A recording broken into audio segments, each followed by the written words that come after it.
మాజీ సీఎం జగన్ పై మండిపడ్డారు కేంద్ర సహాయ మంత్రి పెమ్మసాని చంద్రశేఖర్. సీఎం చంద్రబాబును ఉద్దేశించి జగన్ చేసిన వ్యాఖ్యల్ని ఆయన తప్పుపట్టారు. జగన్ రాష్ట్రం గురించి మాట్లాడితే రాజకీయాలు మాట్లాడాలి కానీ చంద్రబాబు గురించి వ్యక్తిగత ఆరోపణలు చేయొద్దన్నారు. చంద్రబాబు ముఖారవిందం మైండ్ సెట్ బాగాలేదని జగన్ మాట్లాడారని, చంద్రబాబు ముఖమే తెలుగు జాతి తలెత్తుకునేలా చేసిందని అన్నారు. పాస్ పుస్తకాలపై ఫోటో వేసుకున్న మైండ్ సెట్ ఎవరిది అన్న పెమ్మసాని తమ నాయకుల్ని బాడీ షేమింగ్ చేస్తే ఒకే మాటతో చంపేయగలమన్నారు.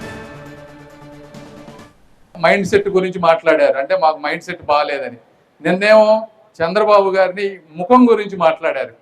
జగన్మోహన్ రెడ్డి గారికి ఇదే చెప్తా ఉన్నా, మీకు ఉంటే రాష్ట్రం మీద అభిప్రాయం ఏదన్నా ఉంటే రాజకీయాలు మాట్లాడండి, సబ్జెక్ట్ మాట్లాడండి, అంతేగత వ్యక్తిగతంగా ఏది పడితే అది మాట్లాడితే మేము కూడా మాట్లాడొచ్చాం. ఫిజికల్గా బాడీ షేమింగ్ అని ఇవన్నీ కూడా ఆ చంద్రబాబు గారి మొహమే తెలుగు జాతి ఈరోజు ప్రపంచంలో తలెత్తుకునే విధంగా చేసింది జగన్మోహన్ రెడ్డి గారు.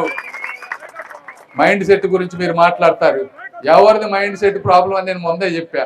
ప్రజావేదికను కూల్చిన మైండ్ సెట్టా, లేకపోతే పాస్ పుస్తకాలపై బొమ్మేసుకున్నది మైండ్ సెట్టా? ఎవరిది మైండ్ సెట్? మాస్కులు అడిగిన పాపానికి ఒక వ్యక్తిని సైకోగా చిత్రీకరించి చంపింది మైండ్ సెట్. ఎవరిది మైండ్ సెట్ అని అడుగుతాను.